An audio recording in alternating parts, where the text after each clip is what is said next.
IUS Canal Multimedia. Derecho a tus oídos. Desde la Ciudad de México para el mundo, IUS Canal Multimedia Radio.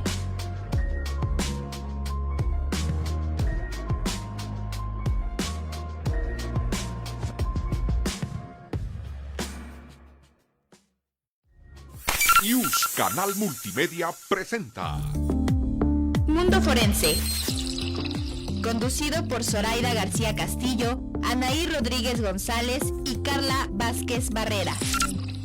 Un programa de la Escuela Nacional de Ciencias Forenses y la Facultad de Derecho de la UNAM.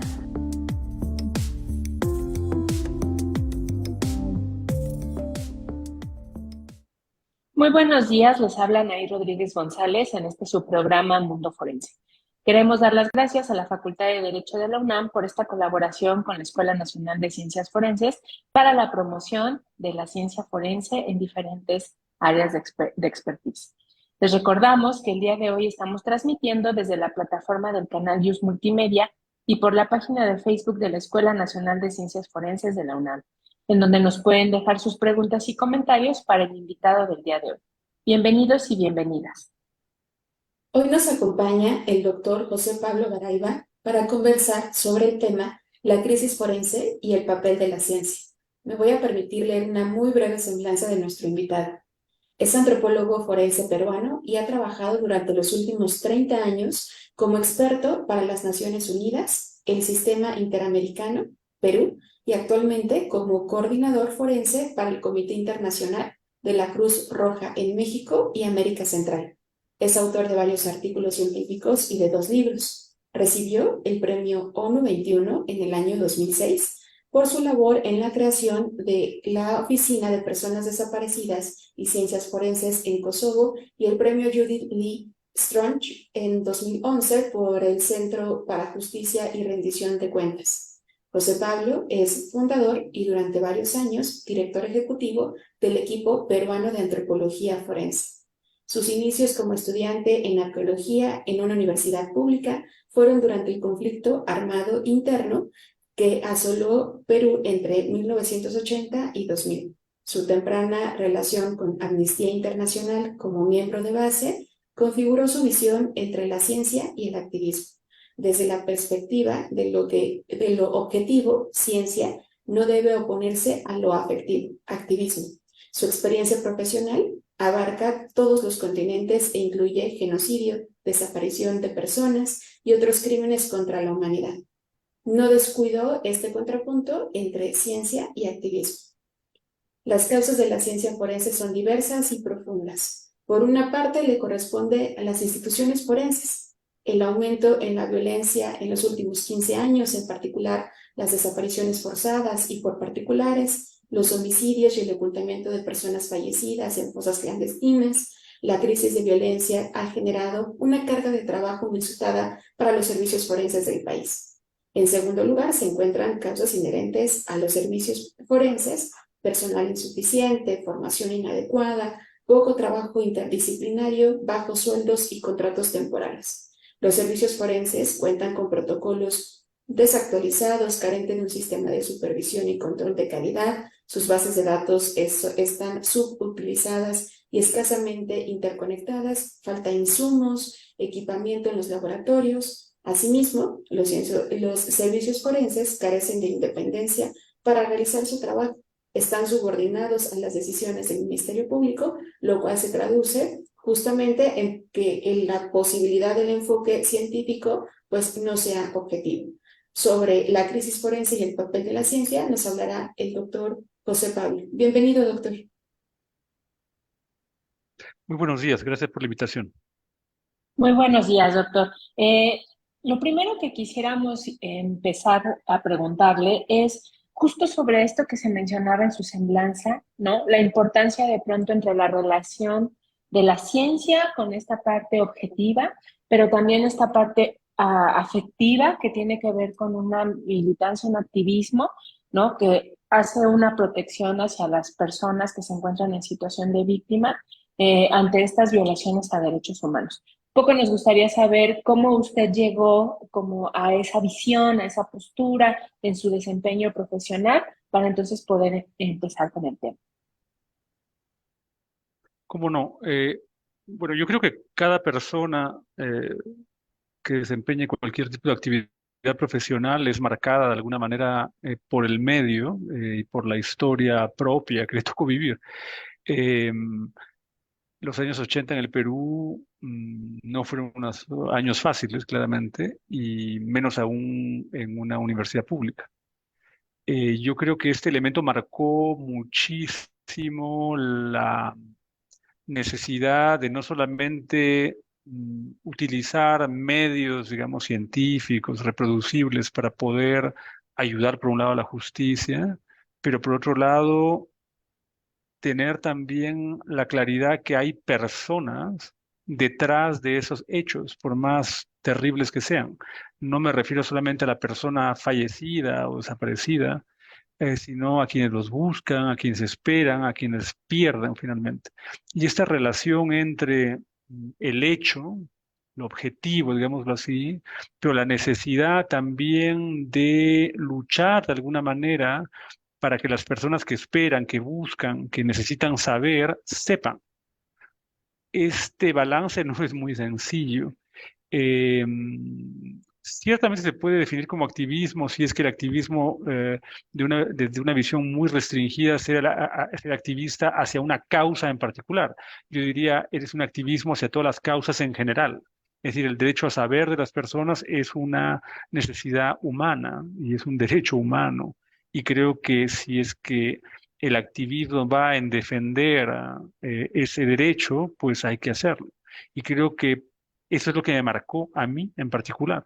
Yo sé que otras personas tendrán historias tal vez y trayectorias diferentes, pero para mí el tema forense no es un tema aséptico que se trabaja solamente en un laboratorio donde se mide, se observa, se fotografía, se registra, se analiza, sino que va mucho más allá. Cómo eso trasciende en una respuesta para alguien que está esperando. Y también eso a mí me parece como muy importante porque además coloca el impacto de esas violencias en contextos mucho más amplios que solamente la afectación individual, ¿no? Es decir, cuando ocurren estas graves violaciones a derechos humanos o cuando ocurre una conducta delictiva en general, pues la afectación sí recae sobre la persona que lo vive, pero también hay como una especie como de impacto en aspectos psicosociales, ¿no? Las comunidades también se impactan, las sociedades también se atraviesan por estas violencias y creo que en ese sentido la ciencia puede hacer mucho por atender estos efectos. ¿Qué piensa usted sobre eso? Totalmente porque al final el ser humano como un ser social, al final es parte de una comunidad. Entonces uno no puede extraer o separar la víctima como una cosa aislada, al individuo como que no es parte de una comunidad. Todas las comunidades básicamente que han sufrido algún tipo de afectación, esa afectación tal vez que no sea del mismo tipo, pero es una cosa generalizada. Es decir, de la misma forma, para un ejemplo mucho más sencillo, em, en que, por ejemplo, el COVID, ahí está, la COVID es un muy buen ejemplo de esto, que no es una violación de ningún tipo, pero básicamente lo que ocurrió en el caso del Perú, por ejemplo, que tiene la tasa de mortalidad más alta del mundo, los estudios que se han hecho apuntan a que hay un porcentaje de la población altísimo que tiene al menos una persona directamente implicada, fallecida, o un amigo o alguien cercano de su comunidad. Y es el caso mío en particular, quiero decir, te puedo listar la cantidad de personas fallecidas de mi entorno. Entonces, claramente la afectación es afectación comunal, comunitaria, y creo que lo más importante además de este enfoque es que no solamente acepta esto, sino que coloca a la víctima en el centro, ¿no es cierto? De todos los intentos de llegar a algo. Es básicamente dar una respuesta, de encontrar, digamos, algún tipo de verdad fáctica, ¿no es cierto? Que pueda servir a las autoridades para poder elaborar algo y tal vez calificar un crimen o no, pero simplemente para la familia saber. Es básicamente, eso es muy importante. Coloca a la víctima en el centro. Entonces son dos temas. la víctima como parte de un conjunto, de una comunidad, y la víctima al centro de nuestros esfuerzos. Y en ese sentido, desde las ciencias forenses también hay un papel importante como en la cuestión del acompañamiento, ¿no? Justo en estos dos sentidos de lo que usted plantea.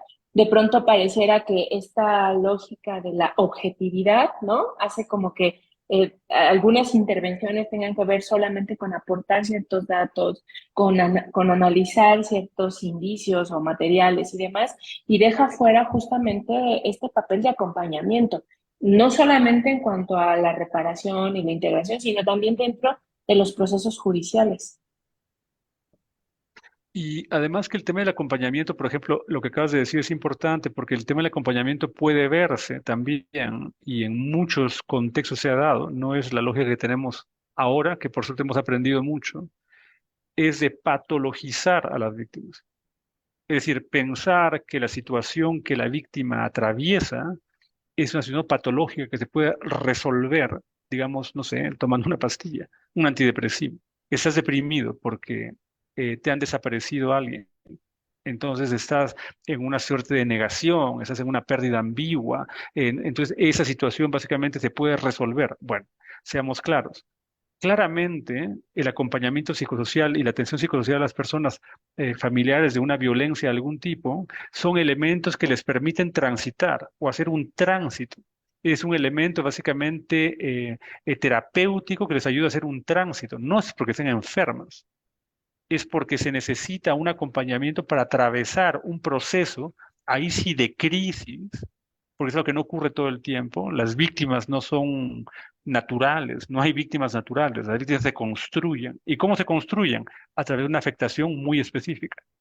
No sé, te cae, si hace un terremoto, te cae el techo de tu casa, básicamente no es algo que ocurra todos los días, ocurre esa vez por una cantidad de circunstancias específicas, tu casa está mal construida o eres pobre o lo que fuera, y esto de aquí te va a crear una afectación muy puntual que requiere ciertamente empatía principalmente. No es que te den pastillas. Quiero decir, el tema es empatía para poder salir de ese proceso, recobrar, digamos, la unicidad que tenías tú antes de que eso te ocurriera. La categoría de víctima o el hecho de ser victimizado es como un tatuaje, es una herida, es una cicatriz. Es lo que ocurre y que no te lo puedes quitar, tal vez lo puedes reinterpretar, volver a mirar con otros ojos o simplemente aprender a vivir con ello, que es lo que ocurre generalmente, ¿no? Ujú. Sí, y también como que de pronto en esto que usted dice hay como una tentación muy grande de definir, ¿no? Lo que la víctima es, los procesos que tendría que estar atravesando justo bajo estas visiones patologizantes, ¿no? Y también incluso establecer eh, ciertos estándares imaginarios o dentro de incluso de los procesos judiciales de lo que se espera de ellas en cuanto a cómo deben de actuar, ¿no? Con qué deben como de darse por satisfechas, etcétera. Entonces creo que ahí hay como todo un imaginario bastante interesante que debe de empezar a deconstruirse y a cuestionarse en cuanto al tema de lo que es ser víctima, ¿no? Y creo que, ya que estamos en ese tema que me parece fascinante, todo esto se construye también en base a la alteridad, a la otredad, para ponerlo en términos más sencillos, a la otredad, ¿no? Es que la víctima es el otro, la víctima no soy yo, o sea, yo no soy víctima, la víctima es él. Y el problema es que a medida que describes o categorizas más a ese otro se convierte en alguien o en grupo de gente cada vez más distante de ti, del yo, ¿no es cierto? De nosotros. Entonces, es una manera de exclusión. A veces es una manera de exclusión bastante inconsciente y otras veces es muy consciente. Es decir, las víctimas no son taradas, no son deficientes mentales, no tiene que trabajar, tratarlos como, se llama, como niños o gente que no tiene agencia, que no sabe qué hacer, que está perdida. Para nada. La víctima puede ser tú, yo, quien sea, y cualquiera de nosotros puede convertirse en una víctima por un hecho básicamente irreversible, traumático que puede ocurrir en nuestra vida. Eso no quiere decir que todas las víctimas o toda la afectación es la misma, no, pero la categoría de víctima es básicamente esto. Y es un tema de tránsito, porque llegará un momento en que podrás vivir con esa cicatriz, vivir con ella, pero has vuelto nuevamente a ser parte del yo, no eres el otro, no eres el que queda un poquito al margen, el que se queda rezagado, porque pobrecito es una víctima, ¿no? Le desapareció a alguien, entonces ya se anuló, ya no tiene posibilidades de nada, no tiene posibilidad de actuar con su ciudadanía, ¿no? Es un poquito como que, bueno, se quedó en el camino, entonces un poquito hay que verlos así de manera patologizante, hay que verlos de manera reducida, hay que verlos con menos agencia, es una barbaridad, pero desgraciadamente es lo que ocurre muy frecuentemente. Y hace poco escuchaba en una conferencia justamente sobre cómo se elaboraba desde la narrativa, o sea, desde los discursos, sobre todo de las ciencias, justo esta visión de lo que es ser víctima y también cómo esos discursos se apropian justamente de esas verdades, ¿no? Que las personas de pronto necesitan hablar, necesitan expresar, en específico en los procesos judiciales. En ese sentido, yo quiero preguntarle, en su experiencia, ¿cómo ha sido como este tránsito justamente de los discursos desde las ciencias forenses para el abordaje de estas afectaciones o de estas violaciones a los derechos de las personas, ¿no? O sea, en qué momento estamos y si estamos empezando a transitar justo esta visión un poco más empática, un poco más integral desde la intervención de las ciencias forenses. Te voy a decir algo que tal vez no esperes escuchar, pero yo creo que no hay, que esta empatía, desgraciadamente, estamos muy lejos todavía del elemento empático. Te voy a dar un ejemplo. Recuerdo un artículo donde discutía justamente esto, ¿no? Desde lo forense, mirando básicamente a los temas no forenses según quien lo vea. Y una de las personas que revisó el artículo hizo un comentario, su veredicto, digamos, para si se ha publicado, no dijo, yo no entiendo por qué un forense tiene que discutir esos temas que pertenecen a la antropología social.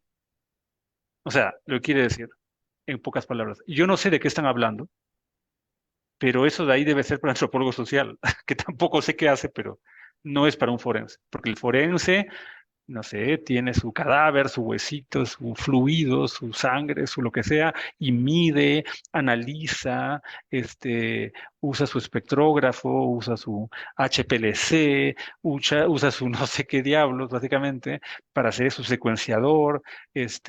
Hablamos de cosas muy, muy específicas y muy puntuales. Entonces yo digo, esa persona que escribió eso, yo no la veo bajo ninguna circunstancia tratando de establecer algún tipo de empatía con una familia, por ejemplo, de cuyo caso él se ocupa.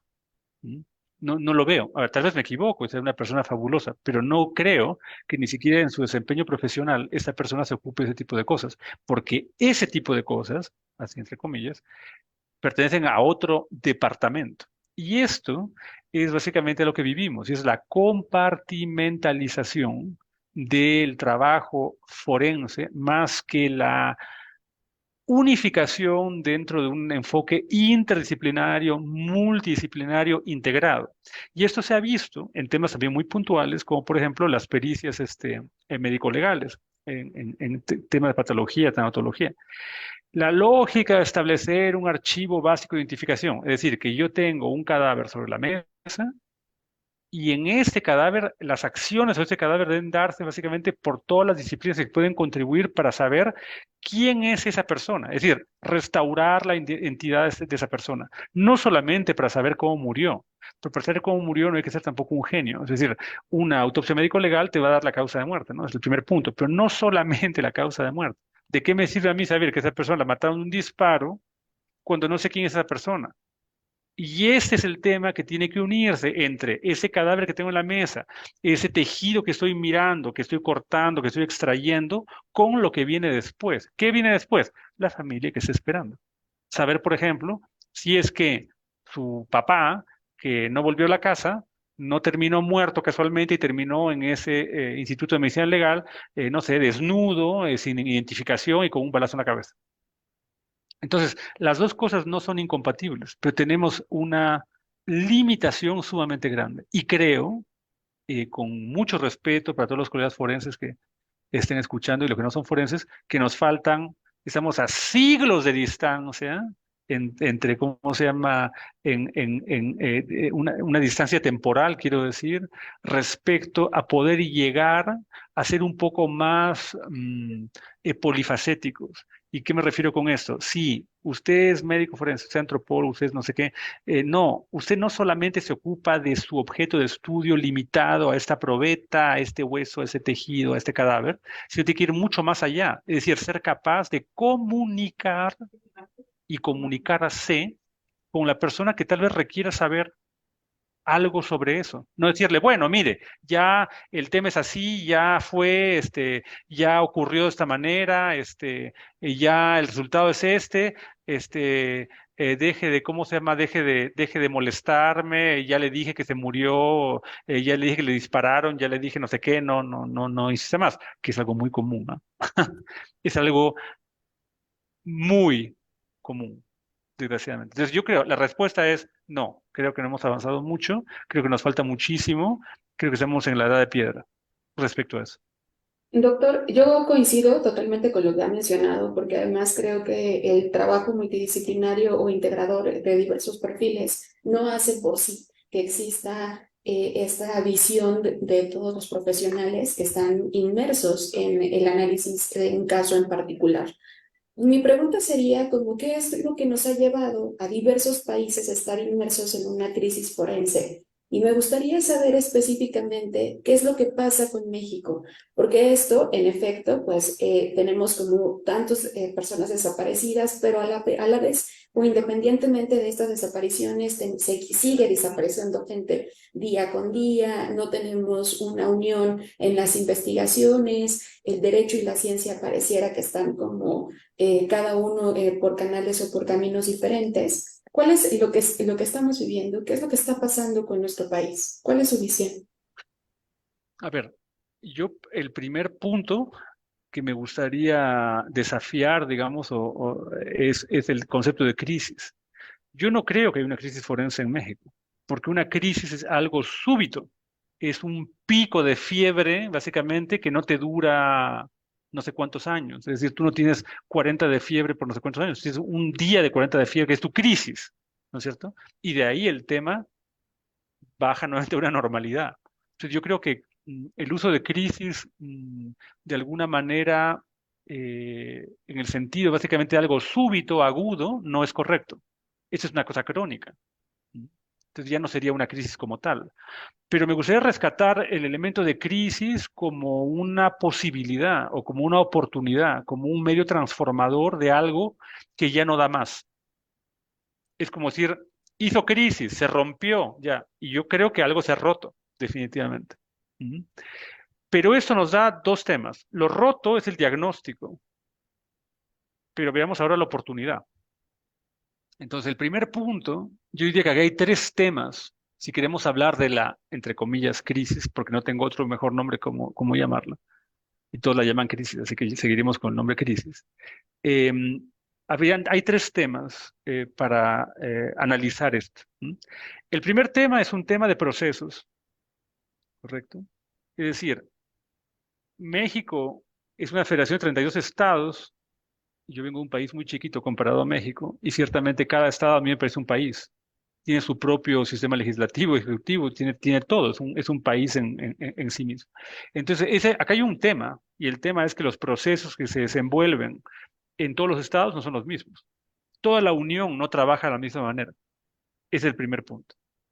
Entonces, sería muy interesante tal vez empezar a mapear los procesos para poder entender quién hace qué y cómo lo hacen. Es decir, por qué ese estado lo hace de esta manera y por qué este otro lo hace de otra manera y a cuál le funciona algo. Y tal vez ver, ¿no es cierto? Más que importar soluciones, ver cuáles estados tienen historias de éxito y por qué no imitarlos, ¿correcto? Pero ahí llegas a otro punto, automáticamente. El segundo punto es un tema de competencias. El problema en México en este momento es que hay un déficit de personal capacitado para trabajar en los estados, en muchísimas especialidades. El INEGI ha publicado un reporte recientemente, donde se ven los déficits por especialidades, y es una barbaridad. Es decir, médicos, que ya criminalistas hay bastantes más, pero médicos faltan, por ejemplo, y los médicos no los puedes sacarte del sombrero como un conejo. O sea, no es que un médico forense lo sacas así de las páginas amarillas, no funciona así. Por ejemplo, se ha abierto en la última convocatoria del Politécnico con la UNAM para medicina, había creo 10 plazas para medicina forense, se llenaron 3. Y aquí, entonces, este punto no es un punto, es que no haya, digamos, oferta o que no haya demanda. Creo que hay las dos, pero que no se están entendiendo. Y eso nos lleva a un tercer punto. El tercer punto es básicamente el tema de los recursos materiales, y aquí quiero decir materiales como infraestructurales, pero también de dinero, ¿no es cierto?, que se le ofrece a las personas que van a trabajar en el sistema. Si a un profesional en un puesto de frontera, que es ostensiblemente más caro que el resto del país, le ofrece 10.000 pesos, yo creo que esa persona básicamente va a decir, ahora no, gracias, me voy a hacer otra cosa. De la misma manera, nuevamente, usando el ejemplo de una ciudad de frontera, en este entorno específico no había un odontólogo, ¿ok?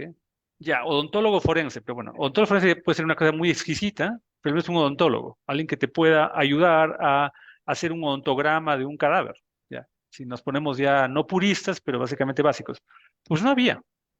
Sin embargo, por la calle, andando por la calle, me encontré no sé cuántos consultorios de odontología, porque claro, los americanos van para allá y se hacen los dientes ahí que es más barato. O sea que odontólogos hay, pero no hay ningún odontólogo en el sistema médico legal.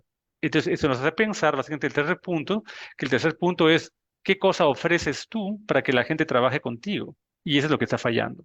Esos 3 elementos son 3 elementos que conforman básicamente la necesidad de una política pública, de una política pública para afrontar este problema. Llámalo crisis, llámalo como quieras llamarlo, poco importa. ¿Ok? Sin una política pública, esto va a ser imposible. Y cuando digo política pública, no es una política pública de cada estado, es una política pública de la Unión. O sea, aquí, sea la Conferencia Nacional de Procuración de Justicia, el mecanismo que sea, va por ahí. No es que, a ver, mire, quisiera usted hacer esto. No, ahora, eso tiene temas importantes que van más allá de esto. Hay estados ricos, hay estados más pobres. ¿Cómo se trabaja ese tema de presupuestos, por ejemplo? Porque puede haber un estado rico con mucha violencia, entonces puede colocar mucho más dinero que otro que sea pobre con mucha violencia, donde esos procesos no van a permitir que las cosas fluyan, porque no tienen especialistas, porque los pocos que tienen les pagan mal, etcétera.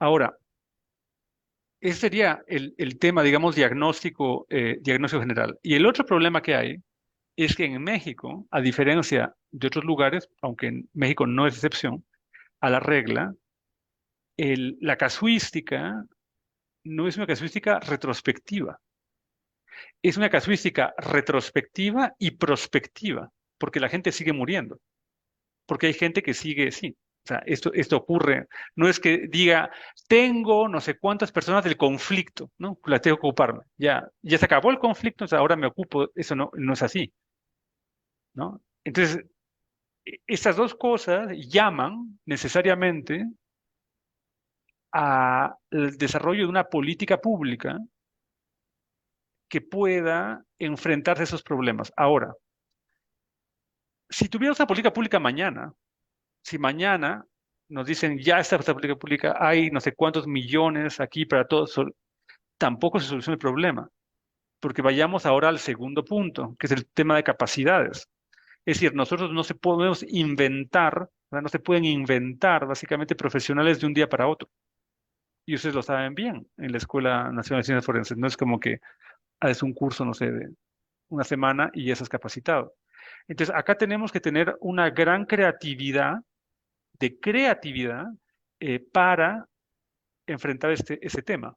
Y creatividad quiero decir, ustedes y todos los que puedan meter la mano ahí, porque es un tema solamente tampoco de la Ciudad de México, es un tema que tiene que ser descentralizado, pero acá los temas pueden ser, punto número 1, la creación de contenido, ¿ok? De contenido para poder establecer sistemas de créditos de educación continua, por ejemplo, para la gente ya empleada, porque hay que invertir mucho en la gente ya empleada, independientemente a que esa gente se vaya a ir porque encuentre un mejor trabajo, porque eso puede pasar, y de hecho pasa. Pero si hay que hacerlo 50 veces, habrá que hacerlo 50 veces. Pero hay que invertir en esto. ¿Cómo? Educación continua. Y educación continua no es, usted está en Coahuila, véngase a la Ciudad de México por una semana. Eso no va a pasar. El sistema tiene que ser descentralizado. Hay que llegar a la gente, no que la gente llegue a uno, que son 32 estados y no sé cuántos semefos en cada uno de ellos. O sea, no quiero saber, la multiplicación es una barbaridad. Tiene que ser muy creativo para ver cómo llevas contenido. Y el tema, y acá parecerá una estupidez, pero no me parece una estupidez para nada, yo creo que todos los medios telemáticos son importantes. Estamos en la era desde TikTok hasta aplicaciones por teléfono para aprender lenguas. Entonces yo creo que hay que empezar a pensar un poquito ¿no? Fuera de la caja, como dicen en inglés, para poder entender básicamente cómo podemos transmitir qué y cómo logramos que la gente mejore sus competencias. Es punto número uno. Es para la gente que está ya empleada. El tema es para la gente que falta, los profesionales que no hay. ¿Cómo hacemos con eso? O sea, ahí tenemos un tema complicado, pero no me parece irresoluble, pero sí complicado. Si se combina el tema de la oferta laboral, por un lado, las mejoras en la oferta laboral, tal vez podemos poder llamar a más gente que ya está formada para darles formaciones diferenciadas. Por ejemplo, hace muchos años, cuando trabajaba en Kosovo, cuando dirigí la Oficina de Personas Desaparecidas y Ciencias Forenses, nos encargaron justamente de reformular el sistema médico legal. Pero el problema es que nos encontramos de un día para otro que los muertos nos llegaban a nosotros, porque no había nadie quien hiciera las autopsias. Entonces, rápidamente, lo que se tuvo que hacer es empezar a ver, bueno, nosotros no vamos a poder seguir trabajando aquí con los cuerpos que nos llegan, los exámenes clínicos y demás, y vamos a tener que formar a alguien, ¿correcto? Pero no vamos a poder decir, yo te mando a ti a hacer una residencia de 3 años en medicina forense y cuando vuelvas hablamos, ¿no? O sea, eso es imposible. Entonces descubrimos en la época que, por ejemplo, la Universidad de Coimbra, en Portugal, eh, tenía un diploma de posgrado en medicina forense. ¿Y para qué servía esto? ¿Por qué había creado Coimbra esto? En su época colonial, Portugal tenía colonias tan distantes como Macao. O sea, Macao, que es parte de China, era una colonia portuguesa, o las Islas Azores, o lo que fuera. Entonces, cuando se moría alguien en una situación no natural, tenían que mandar al forense por barco. Desde ahí se demoraba 2 semanas y cuando llegaba ya no había cuerpo. Estaría podrido, lo que fuera. Entonces, el plan que tuvieron ellos era crear básicamente una formación forense básica para médicos que se encontraran ya en esa colonia, que pudieran ocuparse con una cierta proficiencia de casos no muy complejos. ¿Ok? Es decir, que si en efecto el crimen lo había cometido, pues no sé quién, salido de una novela de Agatha Christie, puede que no lograra básicamente descubrir qué había pasado, ¿no? En caso de un envenenamiento complejísimo o lo que fuera. Pero esa gente tenía al menos los elementos prácticos, las capacidades, las competencias prácticas para hacer un examen clínico, ¿no es cierto? De una persona que sufrió un maltrato, una violación, un abuso infantil, una cosa básica, ¿correcto? Y también enfrentarse a necropsias también de una manera básica. Entonces, ¿eso es ideal? No, no es ideal. ¿Sirve? Sí sirve. Porque si me dices tú, vamos a tener médicos de aquí a 10 años, genial. De aquí a 10 años tendremos no sé cuántos cuerpos más. El problema es básicamente si el sistema sigue funcionando o no funcionando de esta manera, esto es cumulativo. Entonces, ¿qué digo hacerlo con Coimbra? No, no digo esto, pero tal vez sería interesante lanzar la discusión entre expertos y entre centros de formación para ver dónde logramos encontrar básicamente algo que no sea el purismo y tampoco sea la debacle. Porque es de la misma manera en que tú haces un sistema de triaje, básicamente en un hospital. Tú cuando llegas a la emergencia, no te están llevando directamente a ver no sé, al neumólogo. Alguien viene, te toma la presión, a eso es lo que me refiero. Son niveles, simplemente.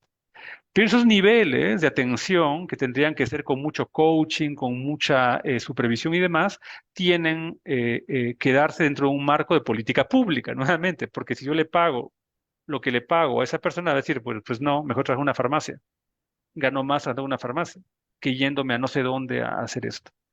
Y el otro punto que viene básicamente con esto es que las personas, al recibir esta formación continua o al recibir esos niveles, digamos, de educación, tengan incentivos, que es parte de la política pública. Es decir, si no hay incentivos, pues no pasa nada. Es el tema. Y el otro asunto que me parece importantísimo dentro de la inversión que se debería hacer es hacia los técnicos, por ejemplo, de necropsias, que generalmente en un sistema médico legal son la gente más olvidada de esto, o sea, que ganan una miseria, que son los más olvidados y son los más competentes, porque en muchos casos saben hasta más que los médicos. Sonará horrible esto y los médicos me perdonarán o no, pero básicamente en muchos contextos es la gente más técnicamente capaz. Técnicamente capaz. Puede que no tenga la capacidad de entender más allá, pero si le das las herramientas necesarias, esta gente va a trabajar mejor, mucho mejor, y va a poder ayudar también a esos médicos junior, senior o lo que sea, ¿no? Entonces son varias pinceladas respecto a temas. ¿Hay varita mágica? No. ¿Hay solución inmediata? No. ¿Esto se va a acabar mañana? No. Yo sé que muchísimas personas, las familias sobre todo, tal vez quisieran algo más positivo, pero sería mentirles, ¿no? Sería mentirles. Entonces, todos los esquemas tecnocráticos que te dan soluciones rapidísimas, como por un tubo, y que, sí, yo hago acá, muestreo, no sé cuánta gente, ya, no, es que no. Y si es que sí, quiero escuchar un ejemplo de éxito, uno, porque no hay, es el tema. Sí, y además porque también ahí es como una trampa, ¿no? Institucional, en el sentido de decir, no, vamos a hacer soluciones que van a impactar de manera inmediata. Eso no ocurre y también las instituciones o los estados dicen, bueno, yo he hecho lo que he podido, pero estoy en medio, como usted decía, de una crisis, ¿no? Que no me permite hacer frente. Entonces, esta parte como de la creatividad, ¿no? En cuanto a la forma de solucionar, me parece que es algo que sí tendría que ponerse en la mesa desde una visión como no de lo que se quisiera, porque como usted dice, quisiéramos que esto se resolviera mañana, que hubiera soluciones de forma inmediata, pero eso no va a ocurrir. Entonces tiene que ser como con trabajos mucho más creativos, mucho más realistas. Y también algo que me parece importante y yo quiero preguntárselo ya como hacia el cierre de la conversación, para que no también caigamos en esta trampa de depositar la responsabilidad de tener que hacer como esos trabajos de intervención o de aportar elementos en personas que no tendrían por qué estarlo haciendo. En este caso son las familias de las personas que están desaparecidas, ¿no? O las personas que están atravesando una situación traumática y que de pronto ante esta ineficiencia, esta falta de políticas públicas y este entramado tramposo de institucional y legislativo, pues terminan siendo quienes tienen la carga prácticamente de la prueba, ¿no? Y tampoco queremos que eso esté sucediendo. Las familias tienen el derecho a saber, es el primer punto. Y ciertamente no se van a quedar sentadas en su casa esperando a que alguien venga y les dé una noticia. En un mundo ideal, en el cual no estamos, los sistemas serían más eficientes para poder proveer de resultados o respuestas a las familias. Eso lo puedo entender. Ahora, el problema principal es cómo las familias eh, se articulan a los procesos de búsqueda. Es otra cosa. Cuando se habla de búsqueda en México, y eso va a sonar horrible, pero lo voy a decir igual, es búsqueda de cadáveres. Cuando hablamos acá de búsqueda, toda la gente con la que hablo de búsqueda, el sinónimo es buscar cuerpos, es ir con una pala a desenterrar o a ver si es que hay un esto. Eso no es buscar, ¿ok? Eso no es buscar. Eso es buscar cadáveres. Pero si yo busco un cadáver y saco un cadáver de una fosa común o no común o lo que sea, y yo no tengo la menor idea de quién es esa persona está abonando a la llamada crisis forense. Porque, seamos claros, esta llamada crisis, es una digresión a la pregunta anterior, pero creo que es importante en ese contexto, es debida a dos temas, si lo queremos súper resumir. Uno es un tema de procesos con desapariciones administrativas, ¿ok?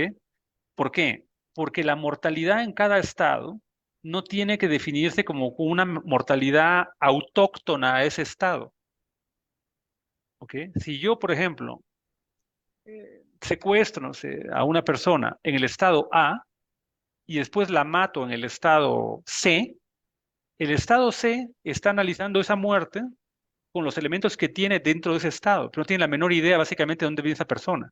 Entonces, si yo encuentro una fosa, básicamente, ahí en la esquina, en el parque, no sé dónde, ¿qué cosa me dice ese cuerpo que no tiene nada?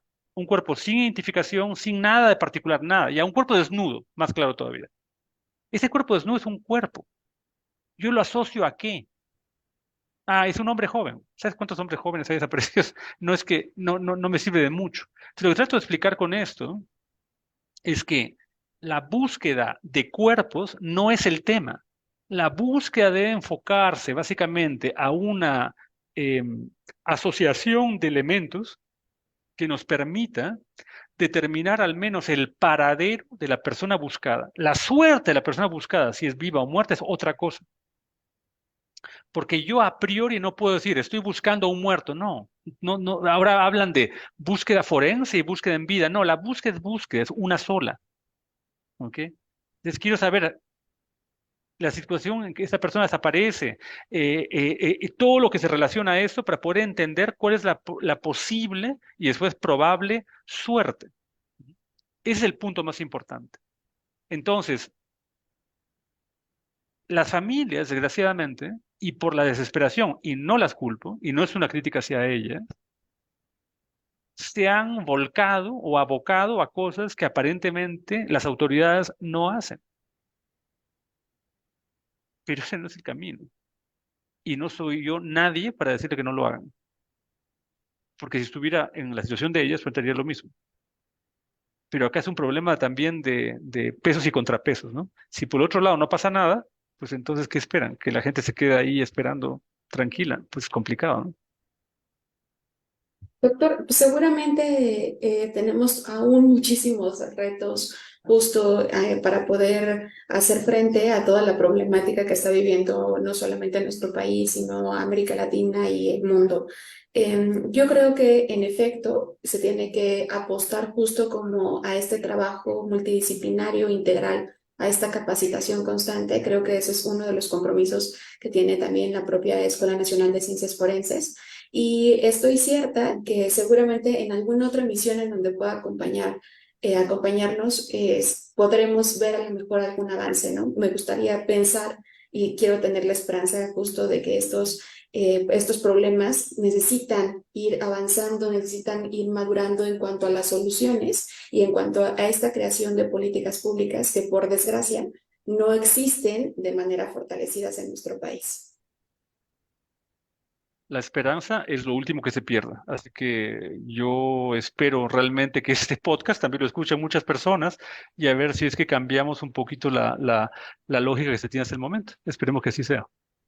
Esperemos que así sea, doctor. También esperamos que pronto pueda venir físicamente de nuevo a la escuela para poder platicar con nuestros alumnos, porque creo que es importante tener una visión no solamente en el ámbito profesional, sino que como en la suma de todas estas situaciones, pues pueden abonar a dar soluciones o a propuestas de soluciones en nuestro país. Queremos agradecerle mucho su presencia esta mañana y pues a todo el público que nos está siguiendo, esperemos que pronto nos puedan visitar o tener o estar presentes en nuestra siguiente emisión. Muchísimas gracias, doctor. A ustedes. La Facultad de Derecho agradece a quienes realizaron este programa, conductores, invitados y productores, quienes participan de manera honoraria. En News, Canal Multimedia. Derecho a tus oídos.